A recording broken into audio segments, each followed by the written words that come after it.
Federal Reserve met earlier this week and raised the Fed rate by 3/4 of a percentage point. What does that mean for mortgage rates? Let's talk about that and more in this week's segment of Market Watch. Hi everybody, it's Joshua Barks here, associate broker with Keller Williams Realty Boise and team lead of the Barks & Co. Real Estate team. Thank you for tuning in to this week's segment of Market Watch. We have a very interesting week in the marketplace to talk about. And first off, what's on everyone's mind is the Fed raised the Fed rate by 3/4 of a percentage point. What does that mean? Well, mortgage rates are going to continue to rise because the Fed rate is the rate at which banks borrow money. And so they generally pass that on to consumers in the form of interest rates, what we're used to for car loans, home loans, and other loans as well.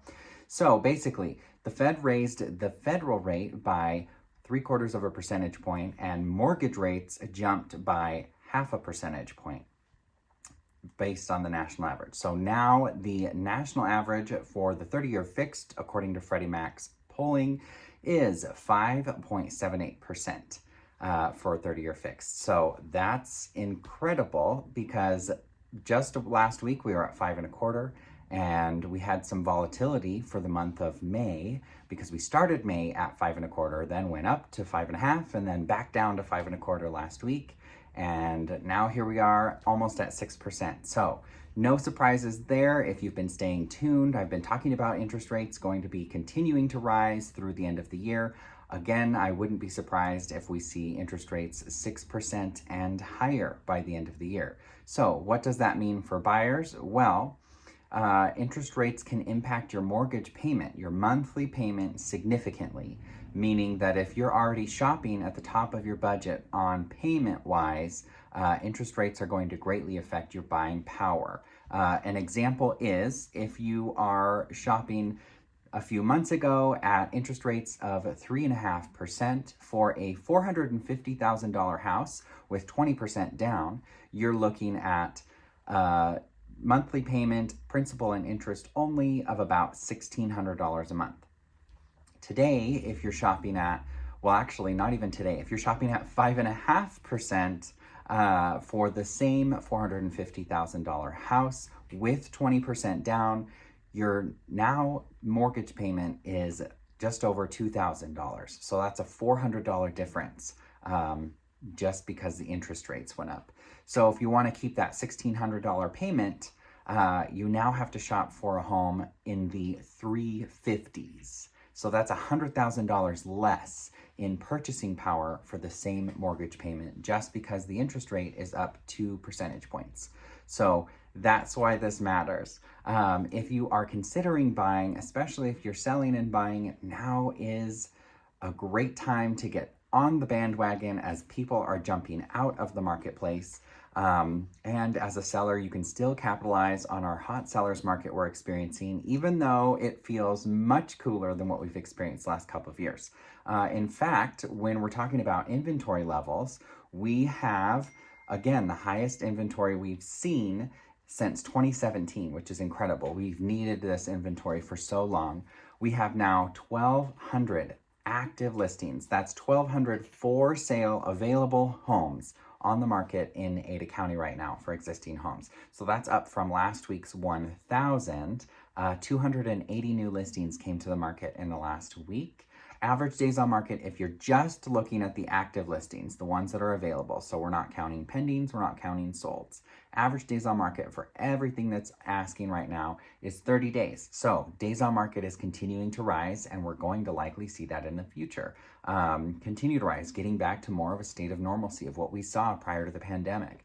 And when you're looking at pending sales are down a little bit compared to week over week. So last week we had 617 pending overall. Now we have 569 pending overall, with 130 of those going pending in just the last 7 days. If you're looking at the average days on market for just homes that are pending right now, out of that 569, it was about 15 days on average before a home went under contract, found a buyer to buy them. And then the homes sold, we had 171 homes close this week, which is actually the exact same number we had last week, which is kind of fun.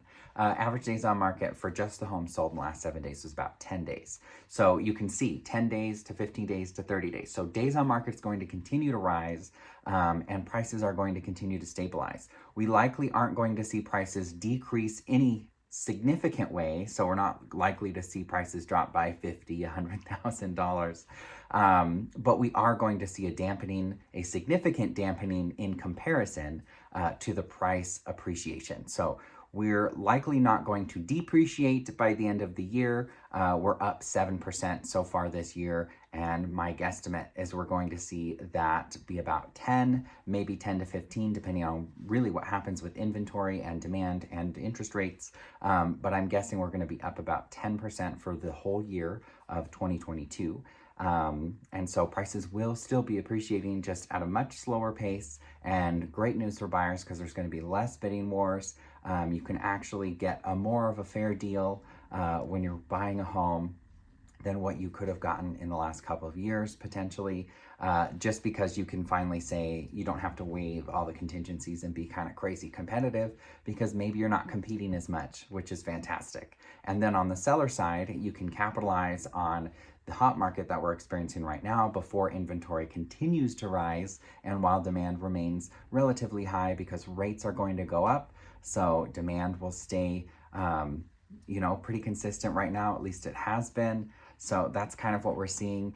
The summer market is typically when we have the most available homes and our pending sales kind of level off. And that's really what we're seeing right now. So we haven't seen that for a couple of years. So it might feel like a huge shift in the market, and it is comparative to what we've seen, but it looks like we're just kind of getting back to more normalcy with slightly less demand than what we're used to because of interest rates. Really, that's kind of what it comes down to. So we're likely going to continue to see demand cool off while inventory likely continues to rise. And so we'll just have to wait and see what happens. But if you have any questions, and if you're thinking about buying or selling in the near future, I'm always happy to give you any information that you need in order to make an informed decision for your family on what to do. It doesn't matter to me whether or not you move now or later, just that when you move, you utilize my services to help you if that's the right decision for you and your family. I'm not the one involved in that decision. It's not my move. So it's not my decision to make. I'm not paying your mortgage. So if you want to move, I want to help. And if it's not the right time, it's not the right time. But I hope everyone has a fantastic weekend. Happy Juneteenth and Father's Day. So double whammy on holiday weekend. And I hope everyone has a great one. And we will see you next Friday for the Market Watch Update.